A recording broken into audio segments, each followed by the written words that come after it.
New tonight, in 4 hours' time, more than 11,000 people signed up to be on a list in Norfolk. Not for a prize or sweepstakes. This was a waiting list for Section 8 housing.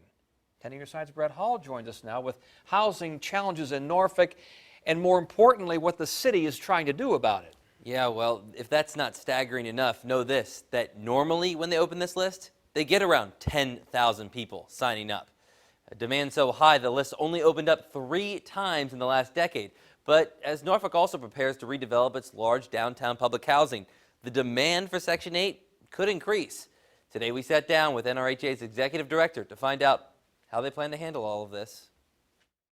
We've talked a lot about the grand plans to redevelop the St. Paul's public housing community in downtown Norfolk.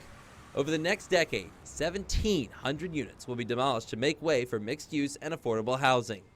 And while all of those people will get vouchers to find other housing in the meantime, NRHA has 11,279 who recently signed up on a waiting list for rental assistance too. Typical of what we've seen each time we've opened the waiting list. Executive Director John Konak says it's a busy time. Someone who calls us up with an immediate problem is unfortunately number 11,280. And while the number of landlords who accept Section 8 vouchers is less than the demand, Konak says it isn't the main problem. I think we have probably 18,000 to 19,000 households just in the city of Norfolk that would qualify for rental assistance, and we only get enough money from HUD to serve about 2,900, 3,000. So if we had more rental assistance, we could provide that, and then you'd have less people on the waiting list. Konak says since 2010, NRHA has been looking for more developers to create affordable housing ahead of its big project.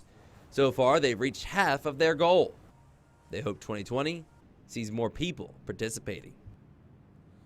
And how they hope to get that participation is low-income housing tax credits are being used to entice developers to build more low-income units. He says he hopes they have a lot more to announce soon. Brett Hall, 10 on your side.